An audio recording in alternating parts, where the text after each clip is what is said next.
मस्तिष्क है और ये अलग अलग सेंसेस से हम इंफॉर्मेशन को रिसीव कर रहे हैं। तो एक ऐसे आप कह सकते हैं कि सूचना जब उसका मानचित्रण व्यक्ति करता है तो मन मस्तिष्क तंत्र एक पैटर्न बनाता है, जैसे कि इस चित्र में दिखाया गया है। ये मस्तिष्क है, उसके 4 अलग अलग तरीके से हमने फोटोग्राफ इसमें डाले हैं। ये इसकी एनाटॉमी है कि ह्यूमन ब्रेन कैसा लगता है, फिर मन मस्तिष्क के संबंधित कुछ बातें इसमें हैं, फिर मन के सिद्धांत हैं। तो मन के 3 स्तर होते हैं, कॉन्शियस, प्रीकॉन्शियस और सबकॉन्शियस, या चेतन, उपचेतन और अर्धचेतन मस्तिष्क। सिगमंड फ्रॉइड के अनुसार ये उसकी पृष्ठभूमि है। होता यह है कि जो भी हम 5 सेंसेस से जो भी जानकारी हम इकट्ठा कर रहे हैं उसके आधार पे हम कुछ पैटर्न्स बना रहे हैं मन में, और मस्तिष्क से मन तक इन पैटर्न्स को हम स्थानांतरित करते हैं और उसी के आधार पर हमारा जीवन चलता है। तो ये जो पैटर्न्स हैं, इन्फॉर्मेशन को पैटर्न्स की फॉर्म में बनाना, उसको मन में स्थानांतरित करना और समय पड़ने पर उसको वापस रिटेन कर पाना, उसका प्रयोग कर पाना, यही अंतर एक सफल छात्र और असफल छात्र में होता है।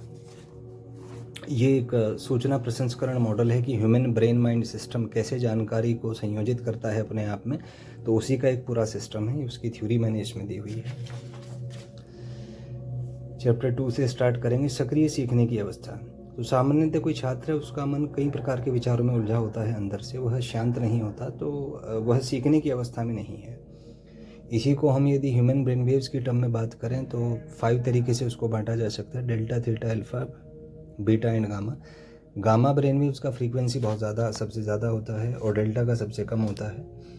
तो मुख्य खेल यहाँ पर है, सक्रिय यदि आप सीखना चाहते हैं तो उसमें है कि जो मस्तिष्क और मन है वो आपका ब्रेन वेव्स के थ्रू कनेक्ट होता है, मस्तिष्क तरंगें जिनको कहा जाता है। तो यहाँ मौलिक रहस्य है कि उन मस्तिष्क तरंगों की आवृत्ति कैसे बढ़ाई जाए, क्योंकि मौलिक रूप से आप यदि मानव मन की बात करें तो वह केवल सर्वाइवल के लिए बना है।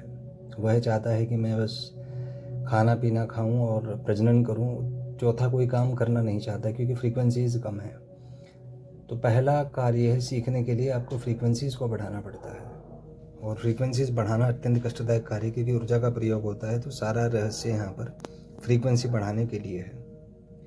तो ये थोड़े से लर्निंग के आउटकम्स हैं कि सबसे ज़्यादा आप करके सीखते हैं। जब आप कोई काम करते हैं तो उसी में आप सबसे ज़्यादा सीखते हैं। पढ़े हुए का 10% आपको याद रहता है, सुने हुए का 20%, देखे हुए का 30%, देखे और सुने हुए का 50%, देखे और लिखे हुए का 70%, लेकिन किए हुए का 90% पार्ट लगभग याद रहता है। उसके बाद सक्रिय सीखने के लाभ हैं कि क्या लाभ हो सकते हैं, और ये है कि रिकर्सिव प्रोसेस की कैसे हम एक्टिवली सीख सकते हैं। तो इसमें पहला स्टेप है कि वर्तमान पे आप फोकस्ड रहें, फिर इन्फॉर्मेशन मैपिंग करें, फिर इन्फॉर्मेशन को एनकोड करें, फिर स्टोरिंग करें, फिर रिट्रीवल और फिर एप्लीकेशन उसको करके देखें। तो इस प्रकार से आप सीख सकते हैं। तो ध्यान इसमें एक मौलिक रहस्य, कैसे वर्तमान पे केंद्रित आप रह सकते हैं। दूसरा है इसमें सूचना मानचित्रण, या जिसको माइंड मैपिंग कहते हैं। जब भी आप कुछ पढ़ते हैं तो आप अपने ब्रेन में जो पहले से इन्फॉर्मेशन स्टोर है उसको माइंड मैप करने का प्रयास करते हैं। मतलब ये हो गया कि जो नई जानकारी है और जो पुरानी जानकारी आप उसको जोड़ने का प्रयास करते हैं। यह 2 स्टेप इसमें दिखाए गए हैं। अब आप ऐसे सोचें कि ये जो जानकारी आपको पहले से आती है रैंडम है, और नई जानकारी जब आप इसको ढूंढते हैं तो ये जटिल कार्य है। तो यही कार्य आपको सीखना होता है माइंड पैटर्न्स के थ्रू। तीसरे मॉडल पे बात करूँगा, सूचना प्रसंस्करण मॉडल। जैसे कि मैंने पहले बताया था, एटकिंसन और सिफरिन ने बनाया था कि कैसे ह्यूमन माइंड ब्रेन में, मन मस्तिष्क तंत्र में सूचना कैसे संग्रहित होती है। तो उसका एक मॉडल था, इसके बारे में मैंने दिया हुआ है।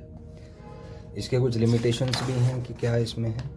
फिर इसमें ह्यूमन ब्रेन और कंप्यूटर कैसे कनेक्टेड हैं, उसमें क्या क्या सिमिलरिटीज़ हैं, ये दिया हुआ है। इसी के साथ आता है चैप्टर नंबर 4, जिसमें है चुनौतियाँ। तो पहली चुनौती आएगी कि सामान्यतः हमारा मन भ्रमित होता है, जैसे कि यहाँ दिखा रखा है, अनेक प्रकार के विचारों में उलझा हुआ है। तो पहला कार्य इस भ्रमित मन को अभ्रमित करना या शांत स्थिर करना, जो कि चित्र में दिखाया गया है। नेक्स्ट है हमारे विश्वास प्रणाली, फिर है मल्टीटास्किंग अवॉइड करनी चाहिए, फिर है इमोशंस, नकारात्मक भावनाएं, जैसे कि चित्र में दिखाया गया है। फिर है समय प्रबंधन, फिर है नकारात्मक अंक, नेगेटिव मार्किंग भी होती है प्रतियोगी परीक्षाओं में। फिर कुछ अत्यधिक कठिन प्रश्न आते हैं। फिर अध्ययन योजनाओं तथा रणनीतियों का अभाव। इस वजह से बच्चे को जो समस्या आती है पढ़ने में, वो ये आती है कि वो रणनीति के अभाव में पढ़ते हैं, बिना किसी रणनीति के पढ़ते हैं तो उनको समस्या आती है। उसके बाद है परीक्षा में अवसाद होता है। जब आप परीक्षा में बैठते हैं तो आंतरिक रूप से, क्योंकि ब्रेन वेव्स के फ्रीक्वेंसीज चेंज होते हैं, तो उसकी वजह से एक उसका नेगेटिव इम्पैक्ट या साइड इफ़ेक्ट आता है कि आपको अवसाद अनुभव होता है। अगला स्टेप है परीक्षा प्रबंधन कौशल का अभाव। ये परीक्षा प्रबंधन कौशल का अभाव रहता है, आप उसको एग्ज़ाम मैनेजमेंट जिसको कहते हैं उसको सही से इम्प्लीमेंट नहीं कर पाते।